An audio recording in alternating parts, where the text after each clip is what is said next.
야고보서 2장입니다. 10절과 11절 두 구절이니까 우리 한 목소리로 같이 읽도록 하겠습니다. 시작.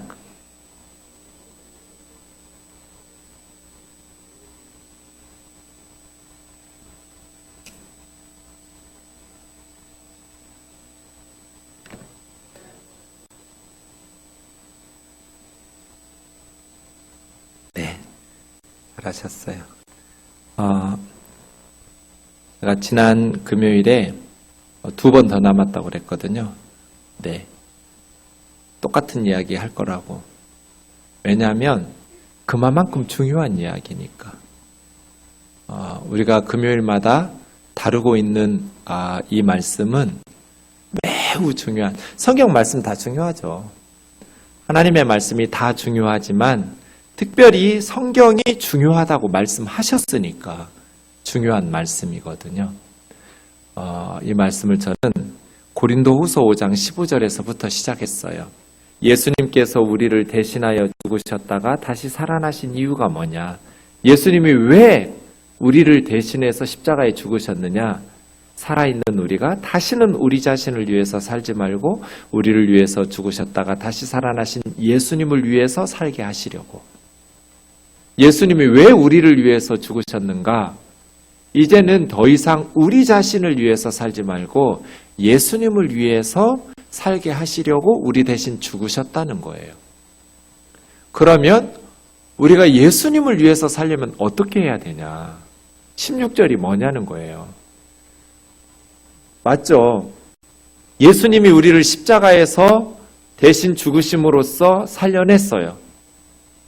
그것은 여전히 예수님 믿으면서 내 맘대로 내 욕심대로 살려고 우리를 십자가에서 구해내신 거 아닐 거잖아요.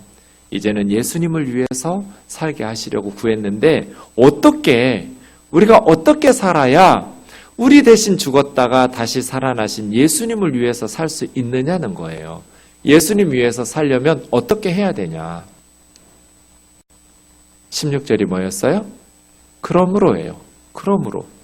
이제는 우리가 우리 자신을 위해서 살지 않고 우리 대신 죽었다가 다시 살아나신 예수님을 위해서 살아야 되기 때문에 우리가 이제부터는 어떤 사람도 육신을 따라 알지 않는다. 예수님을 위해서 산다는 것이 신학교 가고 선교사 되는 것이 아니라 어떤 사람도 육신을 따라서 알지 않아야 된다는 거예요. 육신을 따라서 사람을 안다는 것은 세상적 기준으로 사람을 판단한다는 말이죠. 세상적 그 사람의 지위나 학벌이나 재산의 유무나 직업이나 외모나 가정 형편이나 가문이나 이런 거에 따라서 인종이나 국적이나 이런 거에 따라서 사람을 판단하지 않겠다는 거예요. 그러니까 바꿔서 말하면 다른 사람을 여전히 육신적인 기준, 세상적인 기준으로 평가하고 판단하면서 사는 사람은 우리를 대신해서 십자가에 죽으셨다가 다시 살아나신 예수님을 위해서 산다고 말할 수 없다예요. 예수님이 우리 대신 십자가에 죽으신 것이 예수님을 위해서 살게 하려 하심인데 예수님을 위해서 살려면 어떤 사람도 육신을 따라 알지 않으라. 예전에는 예수님조차도 육신적인 기준으로 봤을 때 바울의 눈에 예수님은 메시아가 아니었거든요. 그리스도도 육신을 따라 알았지만 이제부터는 그같이 알지 아니하노라. 그런즉 누구든지 그리스도 안에 있으면 새로운 피조물이라.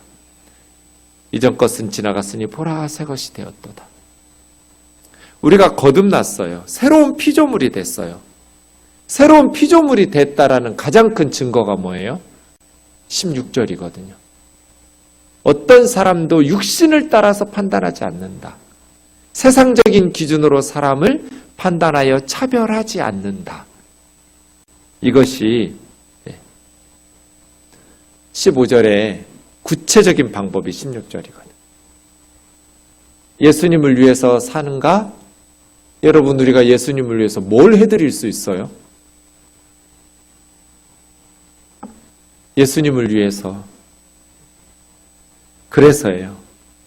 우리를 대신하여 죽으셨다가 다시 살아나신 예수님을 위해서 살고 싶으면 사람을 바라보는 시각이 달라져야 된다.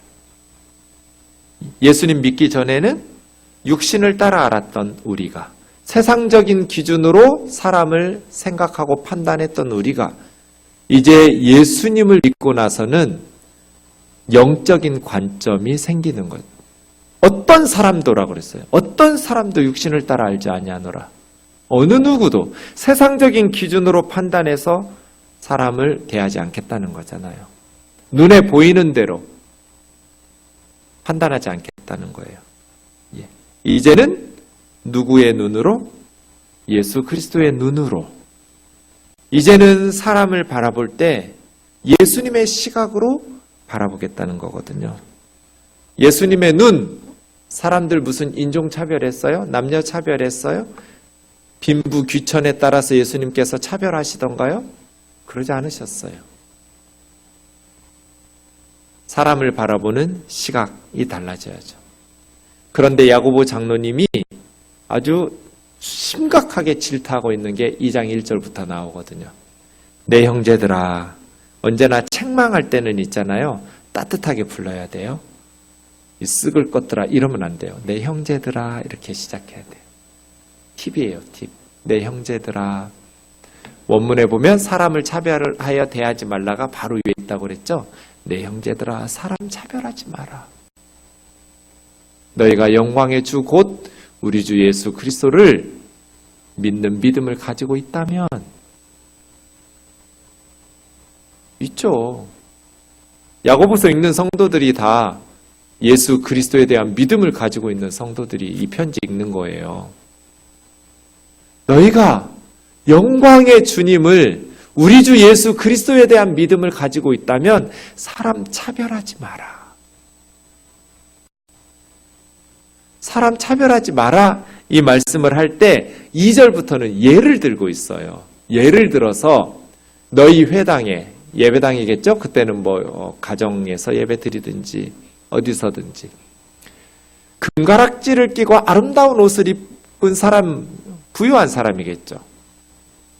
또 남루한 옷을 입은 가난한 사람이 들어올 때 부유한 아름다운 옷을 입은 사람은 눈여겨보면서 여기 좋은 자리에 앉으세요 이렇게 안내하고, 남루한 옷을 입고 예배당에 들어오는 가난한 사람에게는 너는 거기 서서 예배드리든지 내 발등상 아래 앉아서 예배드리든지 하라 라고 말한다면, 두 사람이 들어오는데 예배당에 한 사람은 좋은 옷, 금가락지를 끼고 왔어요.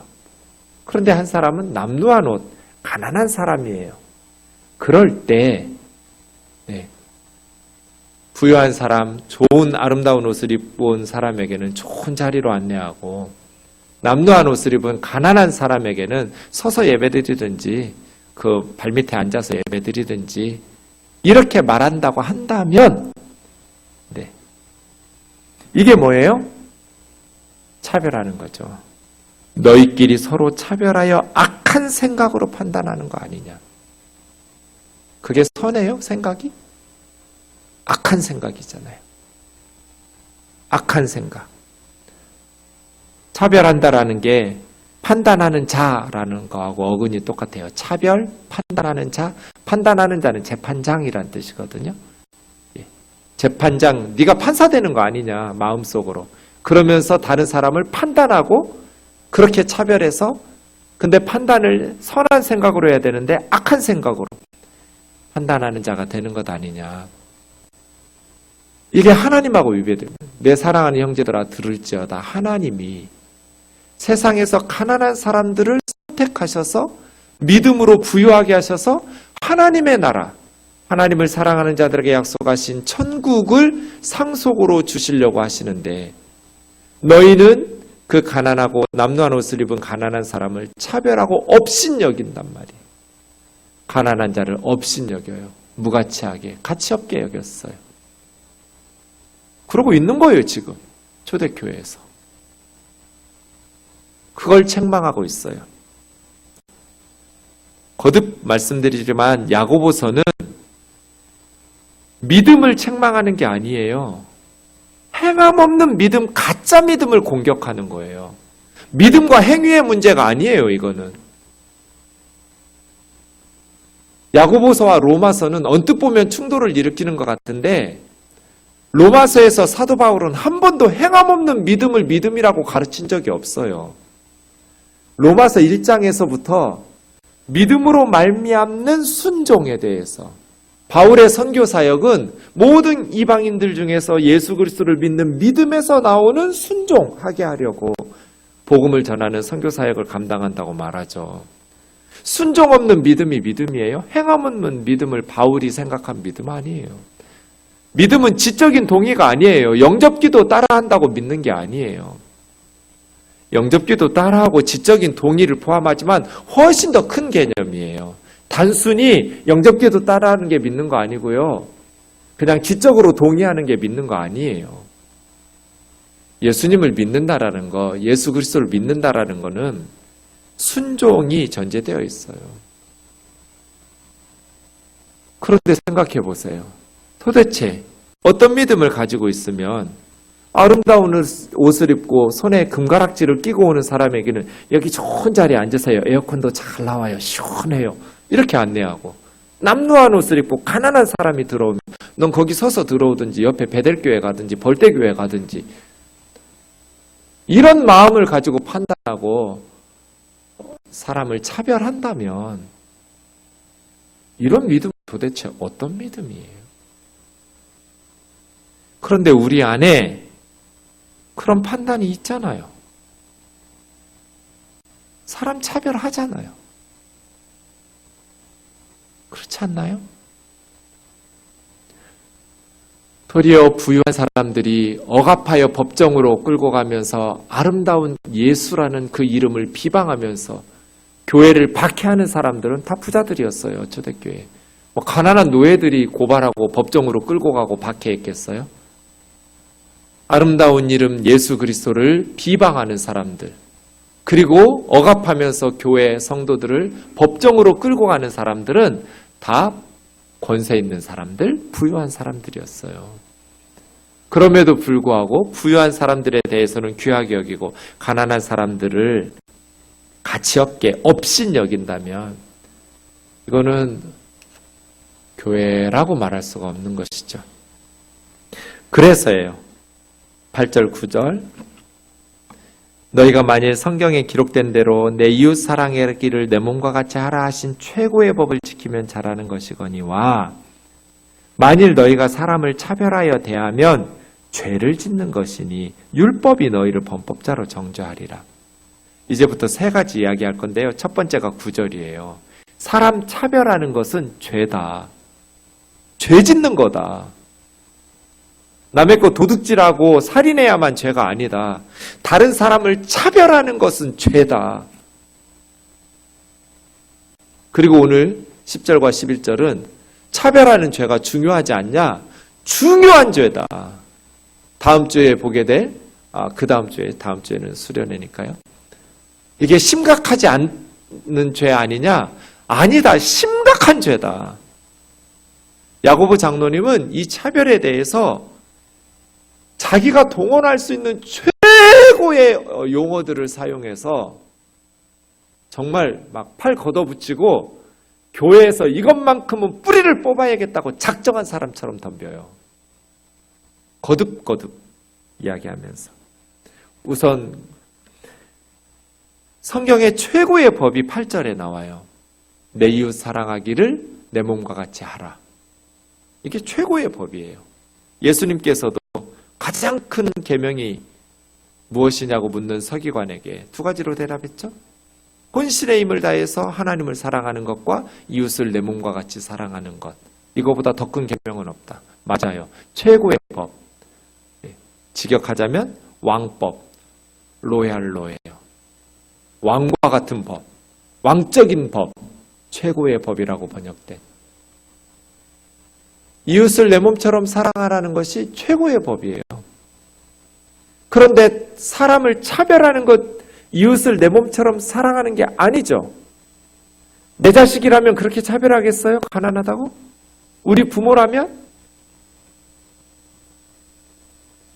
가끔 제가 하는 얘기인데요. 저를 잘 모르시는 분들은, 저를 아는 분들은 그렇게 안 하죠. 네. 하여간 김치를 저의 앞으로 돌린다 하면 저를 모르는 거잖아요.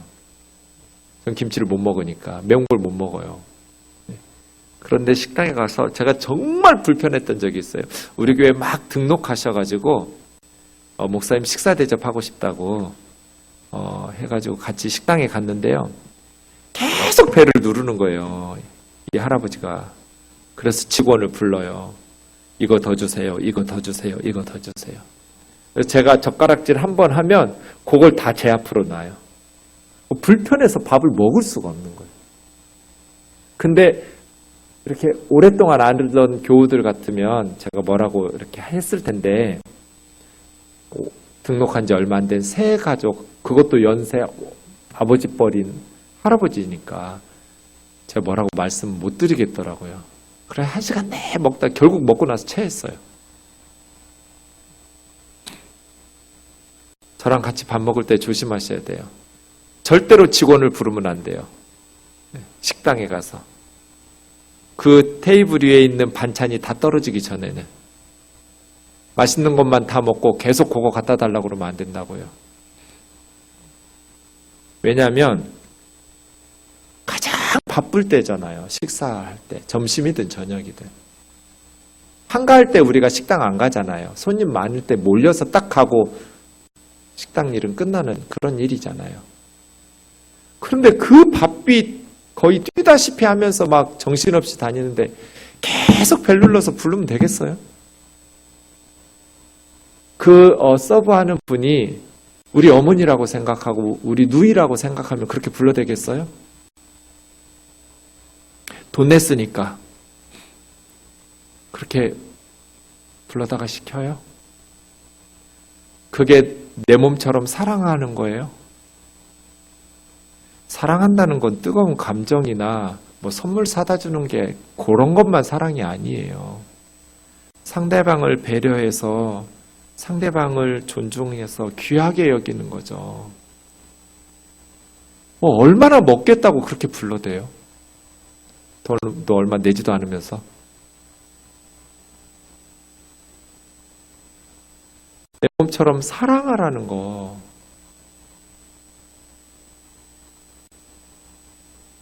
거기에 무슨 장관이나 대학 교수나 높은 지위 있는 사람이 서브한다면 그렇게 막 벨 눌러다면서 함부로 말해가면서 그렇게 종부리듯 시켜 먹겠어요?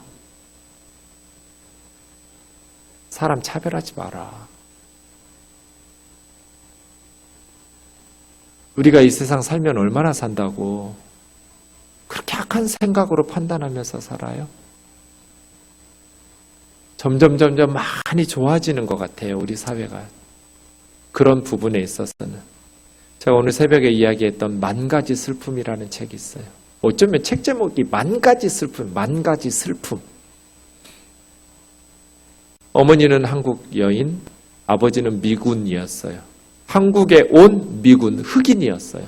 아마 백인 미군이었으면 그렇게까지는 안 했을 것 같은데 흑인인 아버지가 한국 엄마를 만나서 자기를 낳았어요. 딸이었어요. 그래서 외할아버지와 외삼촌들이 자기 엄마를 죽였어요. 이 아이가 어릴 때 그 딸 낳았다고 못된 말 하면서 예전에는 그랬잖아요. 죽어라. 어느 날 아침 엄마가 이상하게 이렇게 표정이 안색이 변하더니 이 딸에게 부엌 광에 숨겨놓으면서 절대로 소리도 지르면 안 되고 여기서 나오면 안 된다. 무슨 일이 있어도 나오면 안 된다. 자기에게 그렇게 아주 어릴 때 그렇게 말해놓고 자기를 숨겼더니 조금 있으니까 외할아버지하고 외삼촌들이 와서 자기 엄마를 목매 달아서 죽였어요. 그걸 그 광에서 이 딸이 보았어요. 엄마 그 치마와 다리를 공중에 매달려서 죽어가는. 우여곡절 끝에 이 자매가 미국으로 입양됐는데 입양한 그리스도인 가정에서 겉으로는 경건한 가정인데 내적으로는 아주 망가진 가정으로 입양이 됐어요. 그래서 입양 당한 후에도 이 자매는 너무나 마음고생을 하면서 성장했어요. 그래서 성인이 돼서 쓴 책이 만 가지 슬픔이에요. 만 가지 슬픔.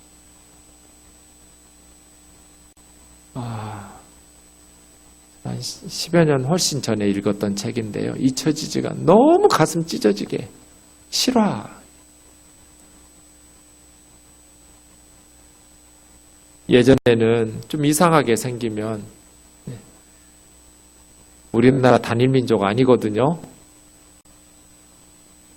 매년 중국에서 와서 겁탈하고 일본에서 겁탈하고 엄청나게 우리 피 섞였거든요. 몽골에서 와서 나라 다 정복하고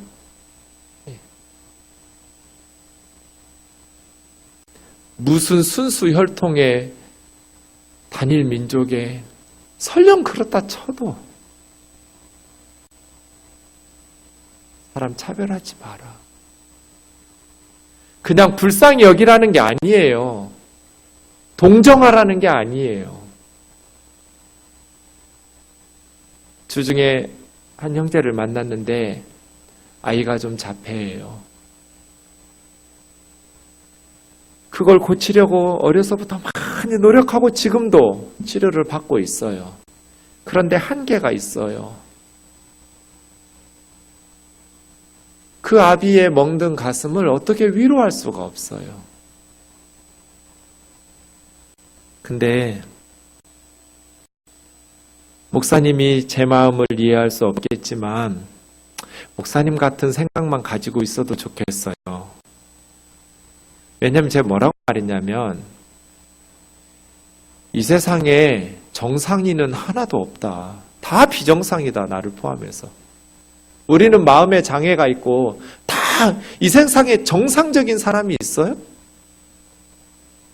다 어디 한 군데 다 망가지고 부서진 사람들, 병든 사람들밖에 없어요.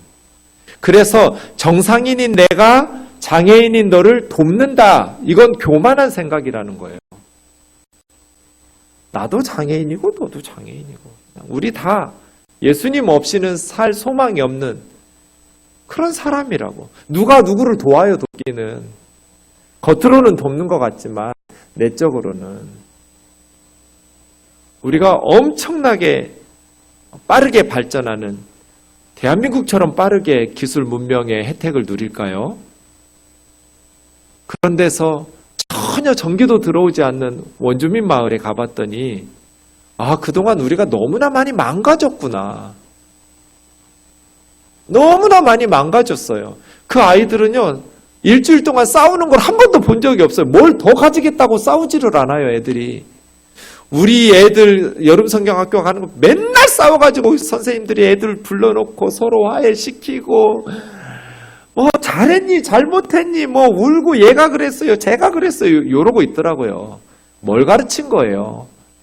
학원 다니면 뭐예요? 걔들 글자도 몰라요. 숫자도 몰라요. 안 싸워요. 그런데 누가 더 문명된 사회에서 사는 거예요? 누가 더 바르게 사는 거예요? 누가 더 잘 사는 거예요? 저는 원주민 아이들 보면서 제 자신이 너무 부끄러웠어요. 뭐가 발전이에요? 뭐가 정상이에요? 누가 누굴 도와요? 다 망가진 사람들이에요. 예수 없이는 한 사람도 천국에 못 갈 사람들이에요. 한 사람도 정상이 없는 이 땅의 모든 사람들은 다 죄로 망가졌고 다 어디 하나 모자른 사람들이에요. 그런 우리가 예수를 믿는다고 말하면서도 사람을 차별하면서 그게 죄가 아니라고요? 그럼 뭐가 죄예요? 다른 사람 무시하고 이웃을 내 몸처럼 사랑하라는 최고의 법, 왕과 같은 왕적인 법을 무시하고 어기면서 가장 중요한 하나님의 법, 예수님의 법을 어기면서 도대체 뭐가 죄를 짓는다는 거예요? 죄가 아니다. 아니다. 야고보 장로님은 죄다. 그게 9절이에요. 다른 사람 차별하면, 무시하면 그거 죄 짓는 거다.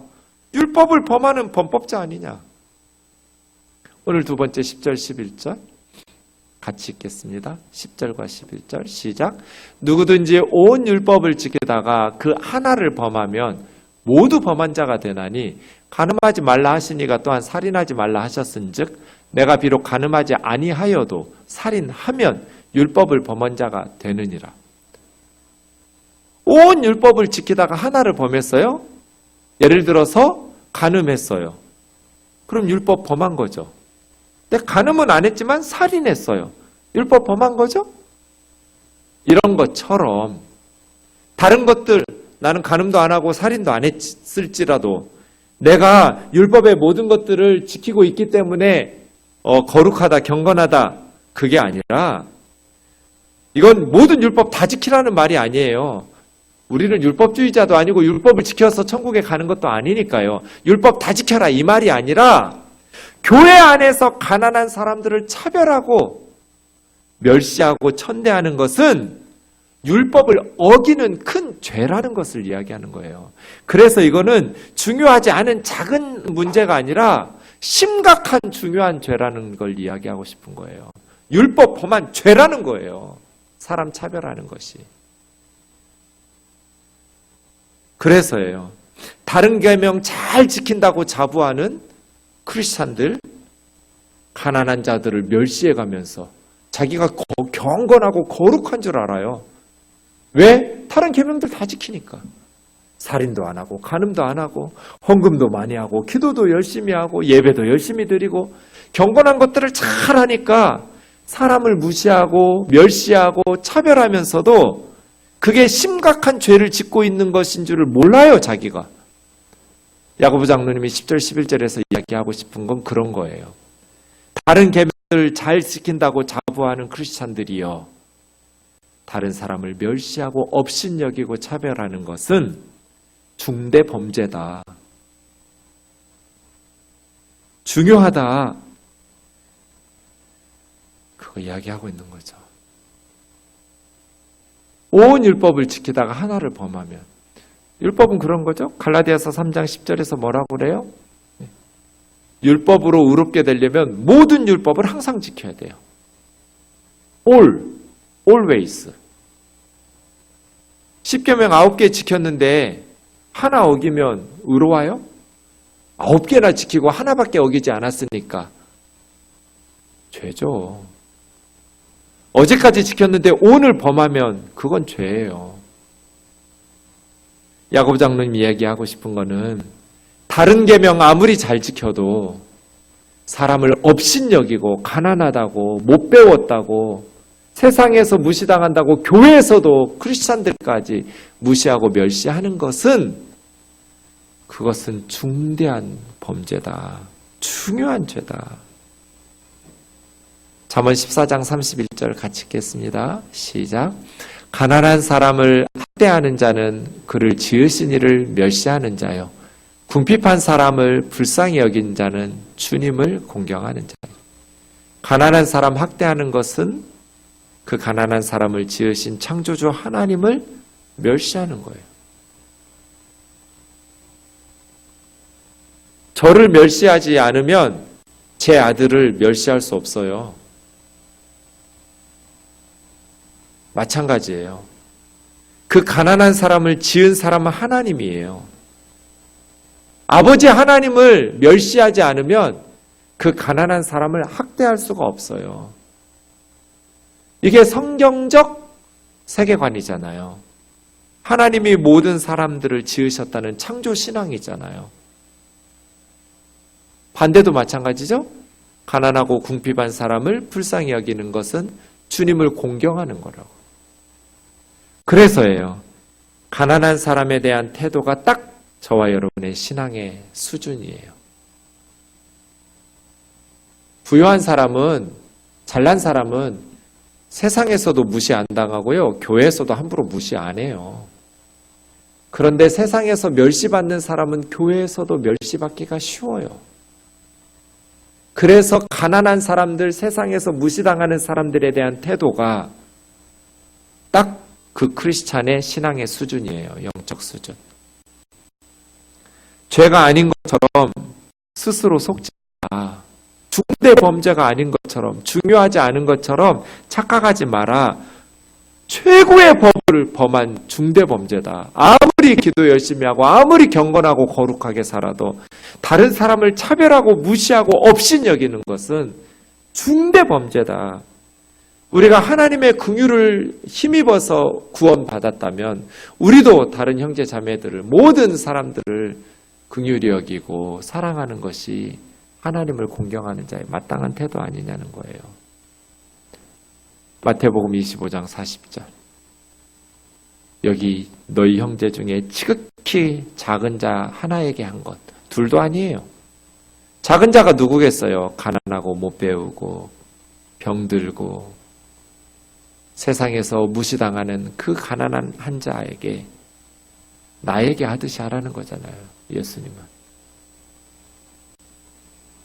예수님에게 하듯이 굶주릴 때 먹을 거 주고 목마를 때 마실 거 주고 친절하게 말해주고 병들었을 때 돌봐주고 감옥에 갇혔을 때 찾아와 돌보아주는, 지극히 작은 자에게 한 것이 나에게 한 거라고.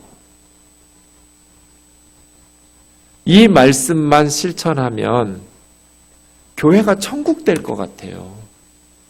그렇지 않을까요? 오늘 야고보 장로님이 우리에게 가르쳐 주신 것만 실천하면 부유하든지 가난하든지 많이 배웠든지 못 배웠든지 잘났든지 못났든지 세상에서 존중받든지 무시당하든지 교회에 오면 다 내 몸처럼 사랑하고 소중히 여기고 그렇게 한다면 교회가 천국 될 것 같아요. 그렇지 않을까요? 누구든지 사랑을 받으면 변하잖아요. 시간이 걸릴지는 몰라도. 사랑받으면 그 사람 변하거든요. 이건 진짜 실화예요. 말레이시아에서 엄청 못된 개가 하나 있었어요. 그래서 제가 이름을 지어줬어요. 진짜 못돼 처먹은 개가 한 마리 있더라고요.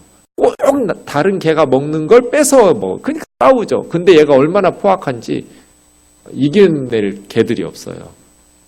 그래서 제가 진짜 이쁜 이름을 지어줬거든요. 그랬더니 얘가 변해요. 개도 변해요. 어느 날 새벽에 기도하러 나왔더니 얘가 막 가려워서 잠을 못 자요, 개가. 그래서 제가 막 긁어줬거든요. 그랬더니 그 성질 나쁜, 진짜 성질 더러웠거든요. 개가 변하더라고요. 그래서 마지막에는 짖지도 않아요. 그 기적도 일어나요. 지가 먹는 걸 다른 개가 이렇게 먹으려고 첫날 봤을 것 같으면 뭐 택도 없는 일인데 짖지도 않아요. 같이 먹어요.